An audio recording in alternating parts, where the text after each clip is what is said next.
الجھن کی بات ہونی نہیں چاہیے. گنڈاپور صاحب کی بھی انہوں نے تعریف کی. ہم سب پاکستانی ہیں اور پاکستان سے محبت کرتے ہیں, پاکستان کا مفاد ہم سب کو عزیز ہے. بے شک سر, لیکن بات یہ ہے کہ اب یہ جو وقتی سیاست ہے نا, اس میں کیا ہوگا, میکسیمم آپ تھوڑی بہت نعرے بازی کر لیں گے, دھما چوکڑی میں چال لیں گے, کوئی ایسا ایک بدتمیزی جو ہے وہ برپا کر لیں گے. چھوٹا موٹا اس کا طوفان تو کیا برپا کرنا ہے, چھوٹی سی ایسی کوئی طوفانی ٹائپ ہو جائے گی چھوٹی سی. وہ تو سر کچھ اور ہی کہہ رہے ہیں, وہ تو سازش کی بات کر رہے ہیں. سنیں ذرا فیصل وابڈہ صاحب جو ہیں کیا فرما رہے ہیں. منع کر رہا ہے ریڈ زون میں داخل ہونے سے, لیکن ہم ڈی چوک پر ہی آئیں گے. ہم کیوں آئیں گے؟ تاکہ کنفرنٹریشن ہو. آپ نے اندر پلان کیا ہو کہ بندوں نے مرنا ہے, مارنا ہے. ایک پیادہ ہے گنڈاپور, اس کے پیچھے جو پورا کہانی چل رہی ہے, آپ پنجابی اور پٹھان کی لڑائی کرانا کی باتیں کر رہے ہیں. اور میں پھر آپ سے کہہ رہا ہوں کہ اگر آپ نے پھر بھی یہ سوچ لی ہے کہ آپ نے یہی سیاست کرنی ہے, تو پھر سیاسی فتح اور دفن کی تیاری سامنے ہے, رزلٹ بھی سامنے ہے, ڈیسائیڈنگ مومنٹس کے اوپر ہم کھڑے میں.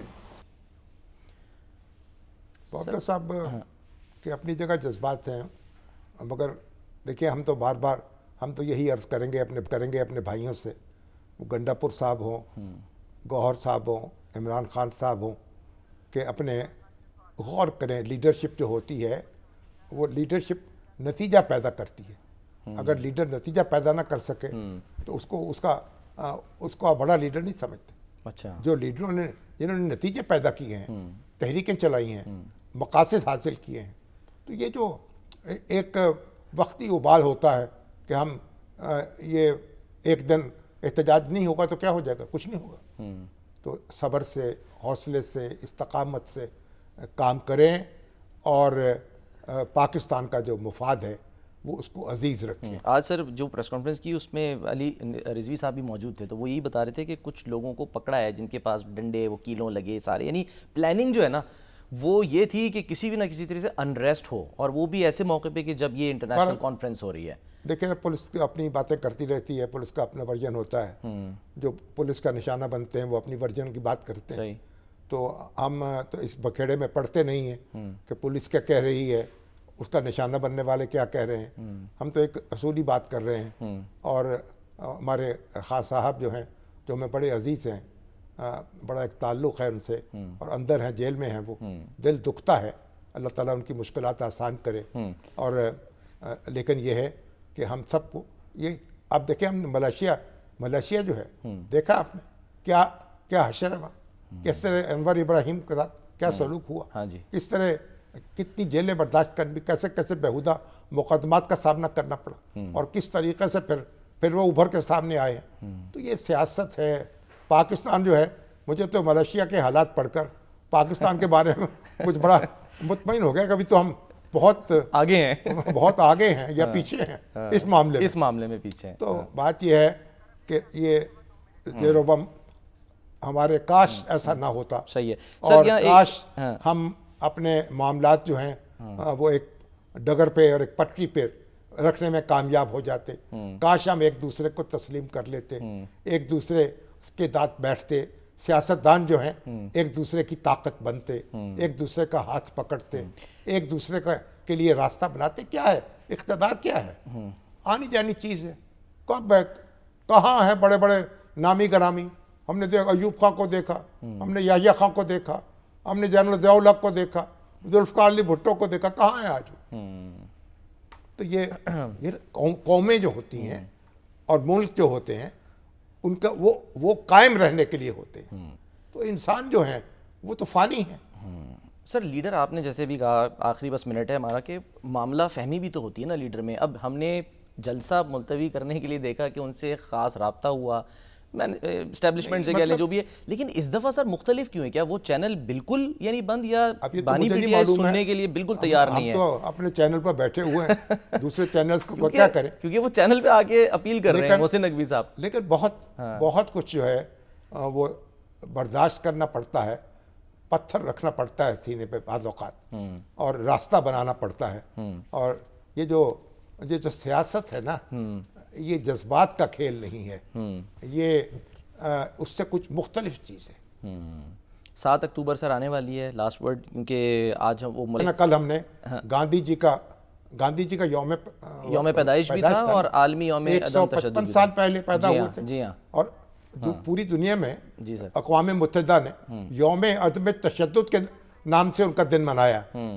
گاندھی جی کا فلسفہ کیا تھا؟ عدم تشدد کا، بالکل، اپنے اوپر سختی برداشت کرو مگر ہتھیار نہیں اٹھانا، صحیح ہے، گولی نہیں کٹھانی، بندوق نہیں اٹھانی، ٹھیک، گولی نہیں چلانی، اور اپنا پر عزم رہنا ہے، پر امن طریقے سے دنیا کو تبدیل کرنا ہے، اپنے مقاصد کو حاصل کرنا ہے۔ سو کر کے دکھایا، اگر وہ تشدد کا راستہ اپنا لیتے تو اسی میں خرچ ہو جاتے۔ سر میں نے ایک بریک لینی ہے، بریک لیتے ہیں، بریک کے بعد واپس آتے ہیں۔